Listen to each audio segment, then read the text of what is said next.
Justement, on souhaitait organiser cette réunion avec le Parti socialiste ce soir parce que c'est une question qui est extrêmement compliquée, qui est sensible. Je pense que personne ne peut être totalement indifférent à ces questions-là. Et en même temps, c'est une question où justement, parce que tout le monde est sensible, tout le monde a un point de vue. Et tout le monde n'a pas forcément le bon point de vue. Quand je dis bon point de vue, c'est pas pour apporter un jugement, c'est pas parce que j'ouvre le robinet que je suis plombier. C'est pas parce que je sais conduire une voiture que je suis garagiste. C'est pas parce que je subis des questions de délinquance que je suis un professionnel de la question de la délinquance pour pouvoir résoudre le problème. Donc il faut forcément, au bout d'un moment, se reposer les questions, on va dire, non pas avec des gens qui savent pour tout le monde, mais des gens qui ont une expérience autre, et qui ont un peu de recul sur ces questions-là, pour pouvoir reposer des questions. On parlait tout à l'heure de Pablo Picasso. Moi, Pablo Picasso, quand j'étais petit, donc je suis né en 1980, donc c'est facile à compter, jusqu'en 87, 88, j'allais traîner là-bas, parce que c'était le meilleur endroit du monde. Enfin, c'était génial. Il y avait un serpent qui sortait de terre, il y avait une tortue en machin. Enfin, on s'amusait bien. Ouais, non mais franchement, c'était génial. Et je vais pas revenir sur le pourquoi du comment, mais enfin, on va dire que la population a changé, parce qu'il y a une volonté politique de faire changer la population à cet endroit-là, affirmé par le conseil général de l'époque, par l'office départemental, qui a dit à un moment, allez, c'est là-bas qu'on va recaser, en gros, tous les cas sociaux. Je résume, j'exagère, parce que c'est évidemment beaucoup plus compliqué que ça, mais c'est venu de toutes les Hauts-de-Seine, et c'est à cet endroit-là, pour une raison qui sous grecque, je ne pourrais pas vous dire. Mais à la base, ceux qui vivaient là-bas, c'était une grande mixité. Je ne parle pas de mixité ethnique ni religieuse, mais une vraie mixité sociale. Ça bougeait dans tous les sens, ça parlait toutes les langues et c'était vivant. Et c'était vraiment le meilleur endroit du monde. Le temps passe, j'ai 20 ans, on est autour de l'an 2000, je vais vivre avec une copine là-bas. Et bon, là, c'est l'horreur. Enfin, là, vers l'an 2002, 2003, là, c'est vraiment l'horreur, c'est castagner tous les soirs, etc. Pour autant... Depuis l'arrivée de M. Jarry, merci. Non, ça n'a rien à voir. Non, ça a démarré au milieu des années 95, où je savais déjà qu'il fallait plus y aller. Mais en tout cas, j'y ai vécu à ces moments-là, et j'ai vu la difficulté et en même temps l'extraordinaire énergie qu'il pouvait y avoir des habitants eux-mêmes pour se sortir de la situation sans demander. L'État ne peut pas tout, l'État ne peut pas pourvoir à tout, et donc c'est aussi aux habitants de voir la situation actuelle. À ce titre-là, et après je viendrai à la troisième partie, pourquoi j'y suis revenu à un moment donné d'une autre façon. Parce qu'à un moment donné, quand on dit les actions de prévention de la délinquance ne fonctionnent pas, je vous mets au défi d'arrêter 6 semaines toutes les actions qui sont menées par l'État, la région, le département, la ville et d'autres, et aussi à l'SPD, on a parlé de plein de choses, on retire toutes ces actions de prévention qui aujourd'hui coûtent un pognon de malade et on regarde comment ça se passe pendant 6 semaines. Au bout de 6 semaines, on est probablement au bord de la guerre civile. Voilà pourquoi moi je pense que ça marche. Oui, Martin, pourquoi on ne met pas des vrais dodanes au lieu de mettre des trucs en plastique qui retirent tout le temps? J'avance, moi je fais pas de d'urbanisme, mais c'est pas grave. C'est pas d'urbanisme, mais c'est pas grave. Les omelettes parmiloises, j'avance, si vous me permettez. Donc aujourd'hui, toutes les actions de prévention de la délinquance, aujourd'hui, elles sont peut-être à réinterroger, ça j'ai aucun souci là-dessus. Moi je suis pour l'efficience maximale. Mais elles sont quand même utiles pour réguler la situation. Oui. Vous dites acheter la paix, mais enfin, les allocations familiales, c'est aussi acheter la paix. Dans les campagnes, ils n'ont pas cet argent de, ah bon, ils n'ont pas cet la politique le de la reste, ville, des milliards qui sont déversés sur les communes. Exactement. Ils n'ont pas le même prix du foncier non plus, ils n'ont pas le même prix de loyer, ils n'ont pas les... Enfin, voilà. Excusez-moi, et eux, ils sont pauvres.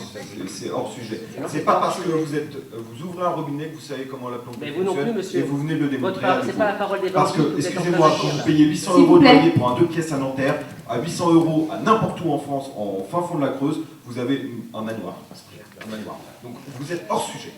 Ne comparez pas ce qui n'est pas comparable. Et je ne dis pas qu'il n'y a pas de pauvreté, dans les campagnes, et elle est même finalement indirectement plus grave parce qu'ils bénéficient de bien moins de services publics qu'ici. Et heureusement que la ville de Nanterre, heureusement que la ville de Nanterre, justement, fait l'ensemble de ces actions, notamment de prévention et également de maintien du service public, alors que l'État se retire et le département se retire sur un certain nombre de sujets, eh bien la ville maintient ces actions, notamment d'équipement de proximité, pour que les gens, malgré tout, quel que soit leur revenu, quels que soient leurs moyens, puissent bénéficier de services publics.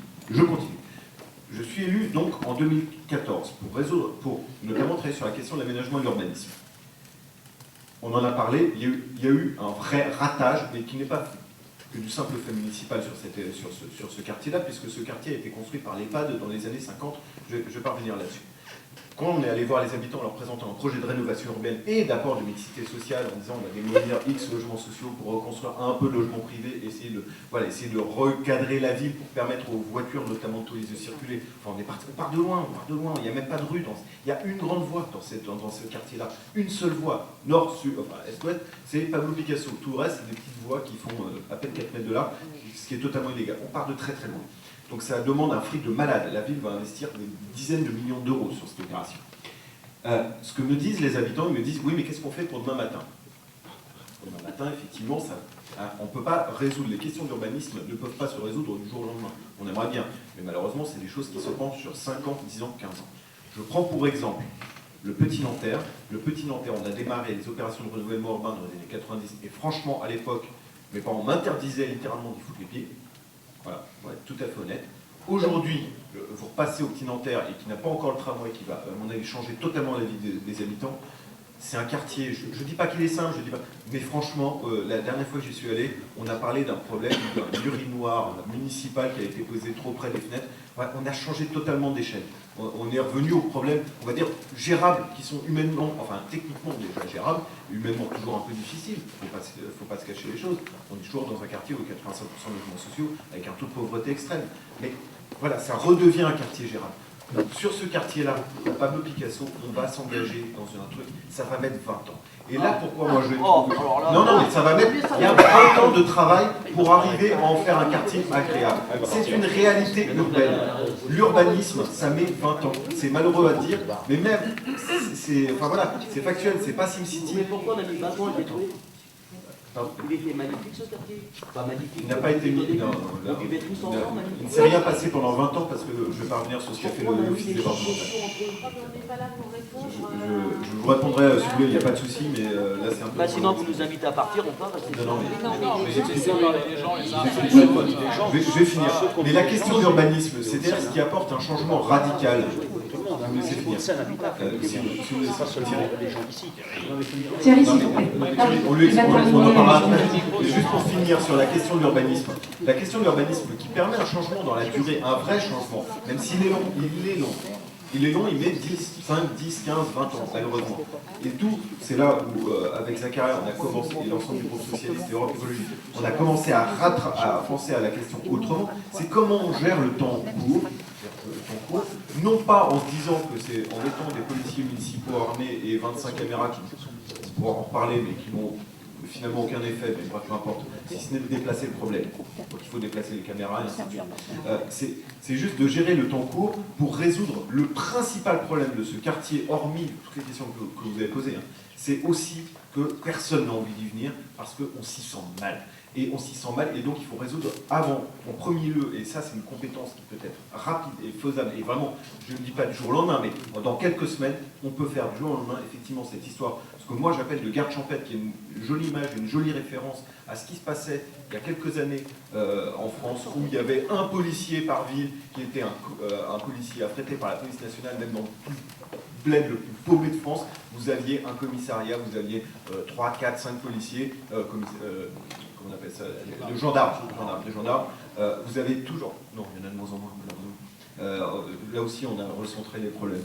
Mais donc, cette logique de garde champêtre, c'était quelqu'un qui était toujours connu, quelqu'un qui était en capacité de tirer la loi, de dire qui a, dans un conflit de voisinage, qui a raison, qui a tort, et pourquoi, et sur quelle référence, qui était aussi capable de verbaliser les petits problèmes du quotidien, la voiture stationnée qui vous empêche de sortir de votre parking, le jet de déchets par la fenêtre, par je ne sais quoi, le mec qui fait trop de bruit après 20... Enfin, toutes ces questions-là qui, je pense, en premier lieu, et ça c'est faisable en quelques semaines, et c'est pour ça qu'on arrive aujourd'hui à trouver un compromis politique, et Europe Écologie vient de loin sur ces questions-là, il y a encore beaucoup de réflexions à avoir, et Alain Fournier est là pour nous le démontrer, pour permettre d'avancer sur ces questions-là, tout en se disant d'ouvrir une perspective sur le long terme, parce qu'il n'y a que le changement des causes, comme l'a dit Alain tout à l'heure, il n'y a que les causes, la résolution des causes qui permettra à terme de résoudre, je dirais pas définitivement, parce qu'il y aura toujours des dingues, malheureusement, mais qui permettra de résoudre durablement une grosse partie du problème. Et maintenant, je passe la parole parce que j'ai été trop long, je suis désolé. Merci.